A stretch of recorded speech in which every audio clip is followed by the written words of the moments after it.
Ce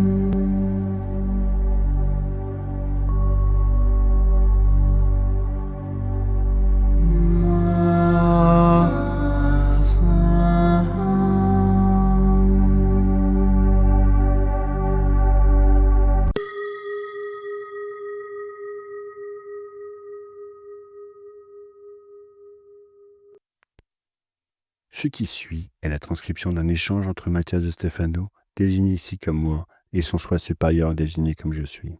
Dans cette capsule, la voix masculine incarnera le moi, tandis que la voix féminine représentera le je suis. Cette conversation intitulée Agriculture a été réalisée le 27 janvier 2020. Semer une nouvelle humanité. Lorsque nous avons nommé la fondation en 2012, j'ai immédiatement décidé de l'appeler Arsaïen, en l'honneur de ceux qui s'adressaient au monde. Et lorsque j'ai dû mentionner notre intention, cette phrase m'est venue à l'esprit: semer une nouvelle humanité. Les Arsaïens étaient l'un des 3 groupes sacerdotaux atlantes de l'actuel nord de l'Égypte. Les Héméniens enseignaient l'arbre de vie et ses codes. Les Arsaïens enseignaient la fleur de vie et ses lois. Les Idyliens enseignaient la graine de vie et ses potentiels. Dans l'éducation initiatique, tous les apprentis devaient d'abord étudier avec les Héméniens. Ceux-ci enseignaient les codes de la création, de toutes les dimensions, les lettres, les structures de la vie. Ils enseignaient comment fonctionnaient les royaumes naturels et humains. Et leur enseignement était la base des Arsaïens. Ils enseignaient le pouvoir de la parole et comment celle-ci était capable non seulement de communiquer des informations entre les personnes, mais aussi de modifier les réalités, de manifester des rêves, de se connecter à d'autres royaumes et êtres. Pour parvenir à prononcer les mots-clés, à réaliser la magie, la cohérence était nécessaire. Et c'est pourquoi ils enseignaient les lois de l'univers et comment les gérer en tant qu'être conscient. Ainsi, les Idyliens pouvaient devenir leur propre voix, leur propre création, enseignant les fondements et les modèles fondamentaux de l'existence, les éléments, les géométries, et à partir de là, comment faire de l'alchimie, se transformant en ce avec quoi ils communiquaient auparavant, activer le potentiel divin de la graine du grand arbre. Les 3 formaient une sainte trinité de sagesse. Oui, mais ce sont les Arsaïens qui ont organisé la diffusion du message du réseau. Lorsque, à l'ère du lion, tout s'effondrait et que la civilisation semblait sur le point de s'effondrer, les peuples nomades du Sud ont commencé à menacer la stabilité des colonies atlantes, et les Idyliens représentaient cet axe sur le point de se briser. Les Arsaïens, lisant cela dans les cieux et sur la terre, parlant avec d'autres dimensions, ont clairement vu l'effondrement du lion et l'espoir d'un retour dans le Verseau, et ont donc entamé un retrait où les Idyliens ont été cachés dans différentes parties du monde. Certains assaillants furent envoyés pour tracer des chemins vers les nœuds de la terre, afin de communiquer au monde que tôt ou tard, nous reviendrions pour activer la conscience, le réseau planétaire. Le chemin du nord au sud. Arwitum, Ar, nord, Wifu, sud, Tum, chemin. Les Arsaïens ont convoqué une réunion des 12 familles qui s'appelait Arinfolink, c'est-à-dire soleil, étoile et lune. Cette réunion traitait d'un alignement stellaire au cours duquel tout allait changer, et les 12 familles, chacune représentant une maison céleste, devaient se mettre d'accord pour savoir comment reprendre les rênes de ce changement sans perdre le contrôle. Mais les Arsaïens avaient un autre plan, un plan B. Ils ont réuni un groupe de jeunes prêtres devant le grand sphinx, Toulbazik, pour faire un vœu pour Emeshta, la mémoire. Le vœu était de défendre la mémoire pour le souvenir. Et pour ce souvenir, ils devaient transmettre l'information et la distribuer par le sang, génération après génération, depuis les nœuds ou maisons célestes sur terre. Ils furent appelés Kembazikir, gardiens du Nil Atlantique. Et ce sont eux qui empruntèrent le chemin Arwitum pendant que les 12 familles débattaient. Je me souviens que lors de cette réunion, 3 de nos ancêtres célestes se présentèrent, les Ina, des extraterrestres de Sirius, l'étoile mère, et l'un d'eux dit, vous êtes entre les miroirs. La question n'est pas comment, ni quoi, ni qui, ni où. La question est quand. Dans le miroir du temps et de l'espace, vous vous retrouverez et vos esprits descendront de l'arbre pour devenir les graines d'un nouveau moi. Il est temps de lâcher prise sur l'humanité que vous êtes. L'automne est arrivé et bientôt vous vivrez l'hiver de vos esprits. Le moment est venu, vous saurez que vous êtes revenus pour semer une nouvelle humanité. Cela faisait partie du plan. Le moment était 12 000 ans plus tard, au début du Verseau. L'ancienne humanité était l'ère du lion, et la nouvelle est celle du Verseau. C'était le moment. Les Arsaïens ont diffusé leur message sur le réseau, et notre tâche serait de le reconnecter, d'assembler le puzzle. C'est ainsi que j'ai su que le mot créateur de conscience et de réalité avait tissé le réseau, préparé le terrain pour les graines que nous sommes devenus en tombant au sol à l'automne, recouverts par la pression de la terre tout au long de l'hiver. Il est temps de germer et nous avons commencé à le faire lentement au cours d'un dernier siècle. Hier, lorsque nous parlions de culture, tout ressemblait beaucoup à l'agriculture. Ces cultures étant le produit des expansions vécues par chaque groupe humain dans le passé, s'entremêlant les unes aux autres, en créant de nouvelles, en déformant l'image originale en des milliers d'options. J'ai compris que pour trouver la cohérence de tout ce réseau, je devais m'ouvrir à toute la partie où mon passé s'était fragmenté. Le chemin que chacun parcourt dans sa vie, en allant dans de nouveaux endroits, en voyageant, en découvrant, en expérimentant différentes cultures, est presque un voyage de collecte. Comme une abeille qui récolte le pollen des fleurs éparpillées dans la forêt pour produire du miel. Et ce faisant, elle répand le pollen entre les arbres, fertilisant, pollinisant, contribuant à la multiplication des fleurs et à une plus grande diversité. Découvrir des choses à l'extérieur m'aide seulement à me connaître moi-même, à accomplir la tâche que les Arsaïens m'avaient confiée, se souvenir de soi-même. Ain Mem Pe. Souviens-toi de toi-même. Tel était le commandement Atlante, sachant que tout ce qui existait n'était qu'un seul être, fragmenté en millions, et qu'en connaissant ces millions, tu ne faisais que te reconnecter, unir dans ta conscience les parties de toi-même ayant le plus d'expérience et de sagesse, car chacune était devenue spécialiste de ce fragment. Dans la cosmovision ancestrale, chaque fragment était une graine née du grand arbre et possédait donc tout le potentiel de ses racines et de ses branches.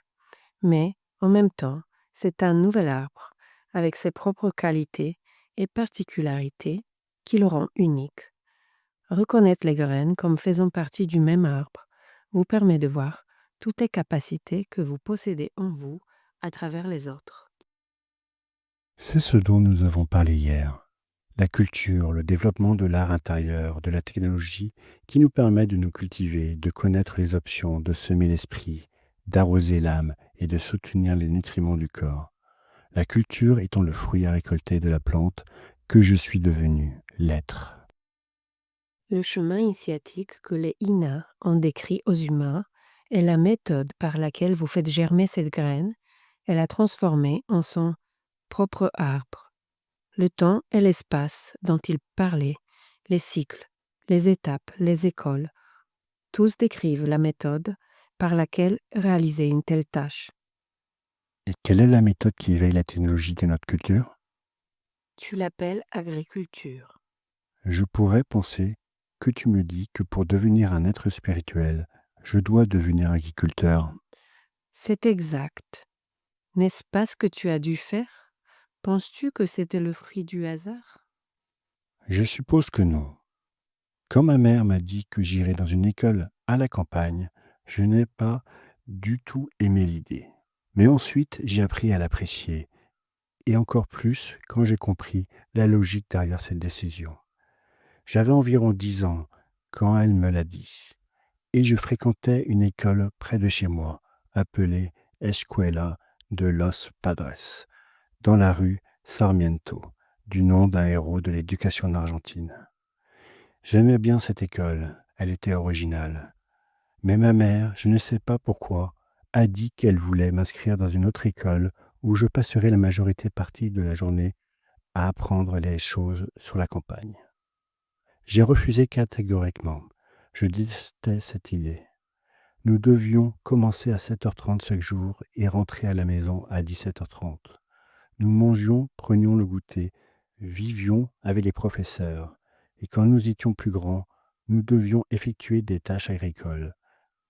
Et si nous faisions quelque chose de mal, la punition consistait à rester plus longtemps ou à passer tout le week-end à travailler dans les champs. Cela semblait très militaire, et c'était un peu le cas.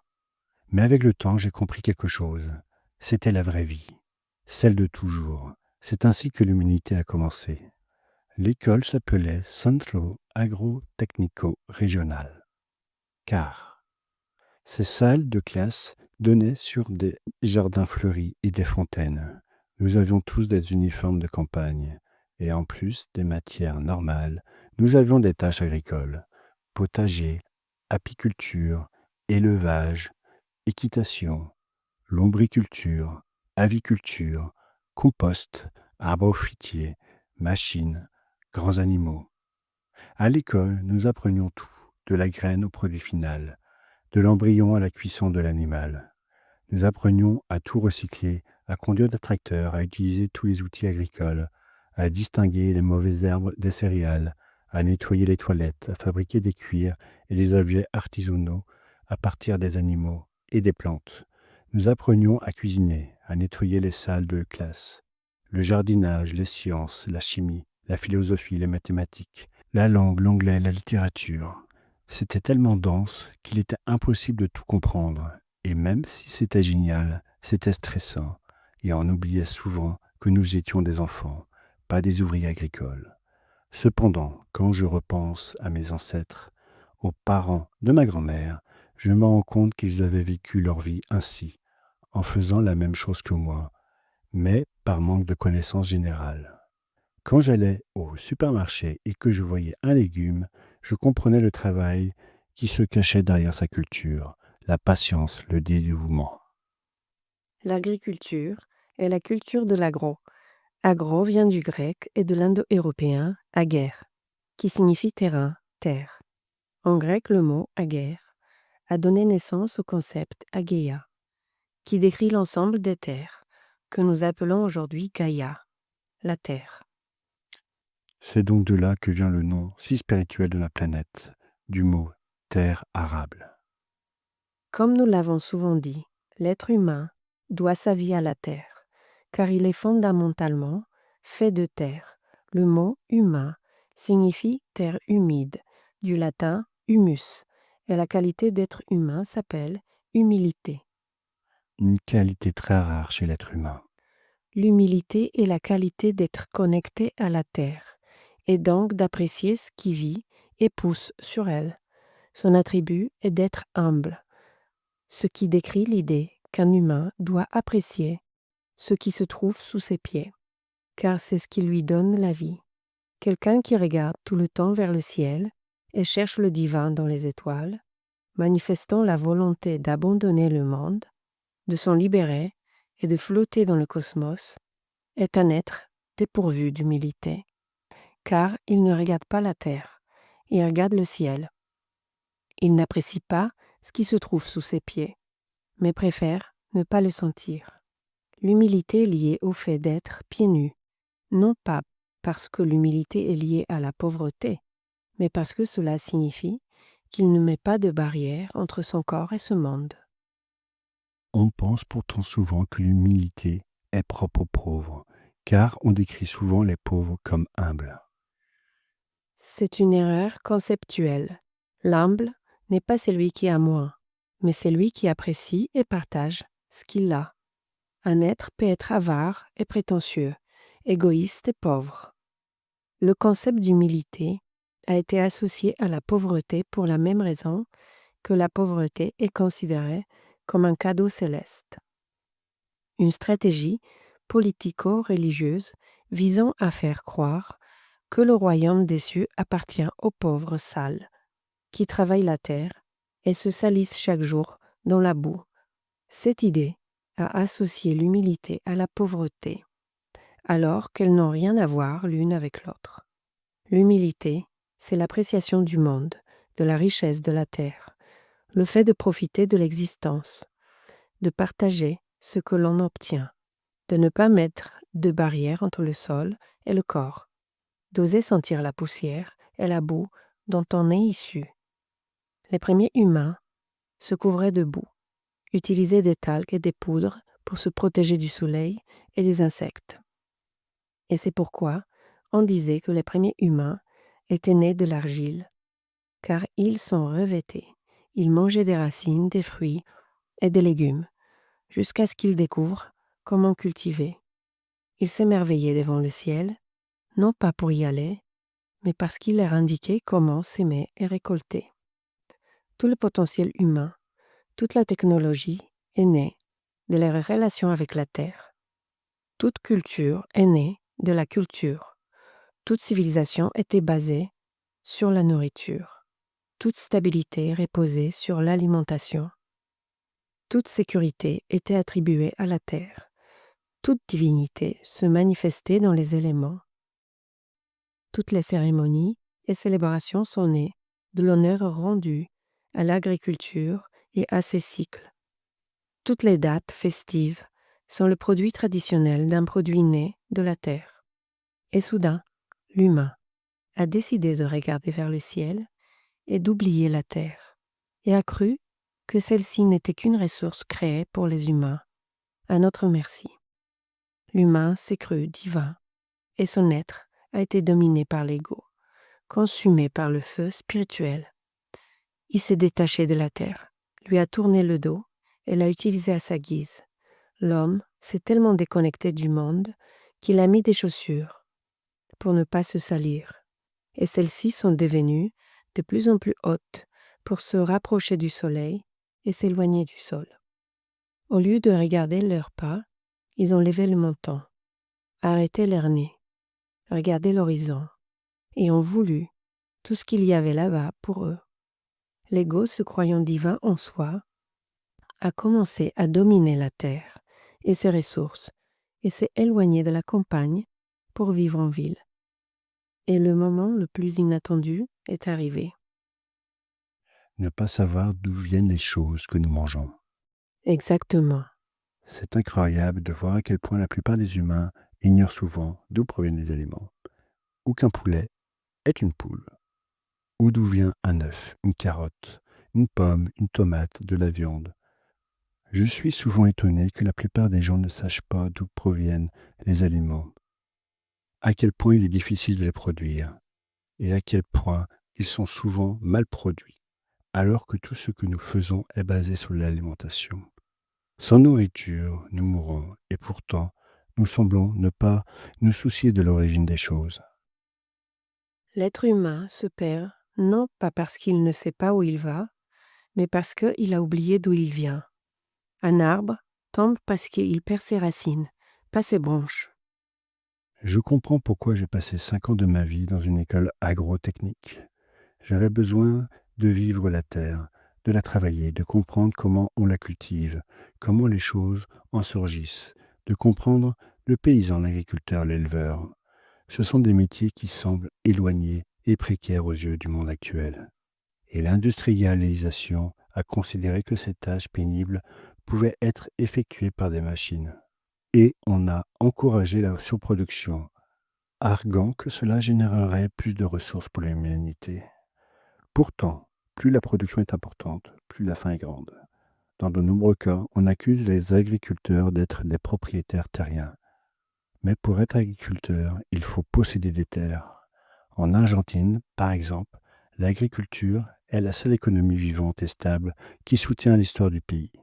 Et pourtant, les gens de la campagne sont toujours traités comme une oligarchie. L'une des raisons à cela est que dans les années 40, tant de personnes ont été attirées par la vie dans les villes et les usines, en particulier à Buenos Aires, que les populations rurales se sont concentrées dans ce qui est aujourd'hui des quartiers pauvres et des bidonvilles, des favelas, qui dépendent aujourd'hui de l'État. Si le pays avait concentré ses capacités sur la terre, il n'y aurait peut-être pas eu un petit groupe possédant de vastes étendues héritées de l'époque féodale. Cela s'est produit dans plusieurs endroits des Amériques, mais pas en Europe, où les potagers sont restés le principal moyen de nourrir les familles des villages.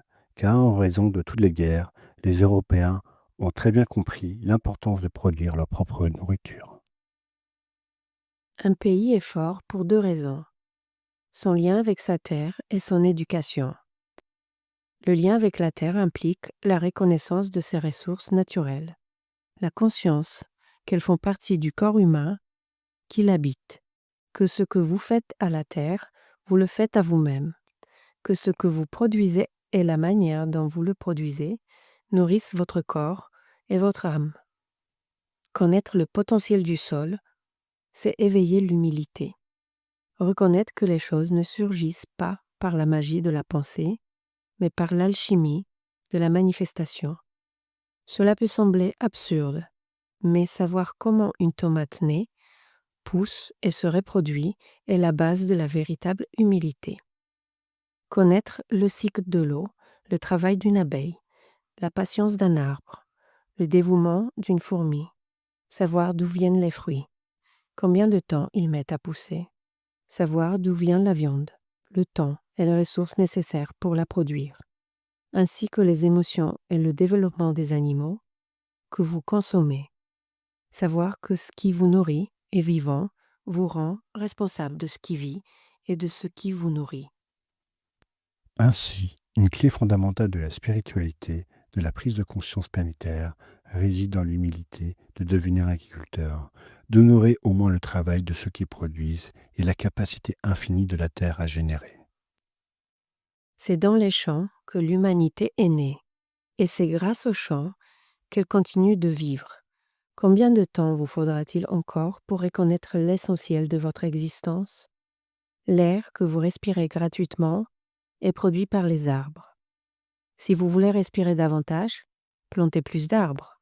La nourriture qui vous nourrit chaque jour a parcouru un long chemin dans le temps, un processus étendu dans l'espace, depuis la graine jusqu'à la plantation, la culture, la récolte, le transport, la cuisson, passant des mains de celui qui récolte à celles de celui qui cuisine. Une salade est une histoire. Un plat est le résumé d'une culture millénaire. Lorsque vous mangez, vous consommez de l'histoire, de la sagesse. Vous consommez la capacité humaine d'avoir appris à gérer le temps et l'espace. C'est une belle façon de voir ce que nous consommons. Parce que la vérité est belle. Et qu'en est-il aujourd'hui de tout ce qui se passe avec les OGM, avec les entreprises qui contrôlent les semences? Tu parles d'aujourd'hui? Cela, c'est simplement modernisé. La modification génétique est quelque chose d'ancestral. Le blé n'avait que 2 graines ou 4, tout comme le maïs. Les pommes, les poires et les autres fruits que tu manges aujourd'hui, juteux et énormes, étaient autrefois petits et durs. Les malformations ont toujours été utilisées par les humains pour transformer les espèces, en les utilisant pour modifier la génétique depuis les débuts du sédentarisme et à leur tour, considérant les semences comme une monnaie d'échange. Celles-ci ont toujours été sous le contrôle des gouvernements qui réglementaient l'alimentation, ce que font aujourd'hui les entreprises qui financent les gouvernements. Seules les formes ont changé, mais pas l'idée. Et comment changer cela? Comme toujours, non pas en luttant contre l'ancien, mais en reprenant le pouvoir de l'humilité. Regarde à nouveau la terre avec l'amour de la mère qu'elle est, qui engendre, qui donne la vie, qui nourrit. Apprécie à nouveau chaque aliment, découvre son origine, ce qu'il en coûte pour qu'il arrive jusqu'à toi. Émerveille-toi devant le processus de son être et de son histoire. Revenez à la terre, sur le chemin de l'éveil. Vous parlez souvent de Gaïa, l'esprit de Gaïa, l'âme de la terre. Mais vous oubliez de regarder et d'honorer Aguerre, son corps. Appréciez le corps et ses minéraux. Enfoncez vos racines profondément et devenez l'agriculteur de votre propre existence. C'est cela, semer une nouvelle humanité. Une humanité qui, même si elle se souvient de son interdimensionnalité, de son origine stellaire et cherche son illumination, reconnaît et respecte la Terre en la reconnaissant, en étant humble face à la richesse de son potentiel. Labourer la terre prendra un autre sens lorsque, au lieu de le faire pour survivre, vous le ferez pour vous découvrir vous-même en honorant votre origine. Rappelle-toi, l'origine est au centre, et le centre le plus proche de toi est ton cœur, qui est aligné avec le cœur de fer de la terre. C'est ton centre, et les étoiles sont le paysage. Regarde vers la terre, et tu trouveras la véritable force de ton être. S'aimer, c'est déposer un potentiel, et pour qu'il soit nouveau, il faut reconnaître l'originalité de cette graine, comme cela a toujours été fait dans la modification génétique. Et cette nouveauté, c'est le retour à la terre humaine. S'aimer, une nouvelle humanité, c'est nous permettre de retourner à la terre pour faire germer un potentiel caché qui attend de s'épanouir. Et la seule façon de voir la fleur et son fruit, c'est si la graine retourne à la terre. Toute ma culture provient de la Terre. Ainsi, pour créer une nouvelle culture, je dois retourner à la Terre. Je suis l'agriculture. Tôt ou tard, tous les humains vivront dans la plus grande ère technologique de leur histoire. Mais ce sera la bonne technologie si, tout en volant à travers l'univers, vous avez l'humilité de marcher pieds nus sur le sol de vos jardins pour récolter les fruits des plantes que vous avez sémées de vos propres mains. Plus vos mains seront noircies par le terreau du potager, plus haut vos vaisseaux voleront vers les étoiles. Je suis la graine de cette nouvelle humanité. Marchez pieds nus et souvenez-vous, je suis la terre. Je suis humain.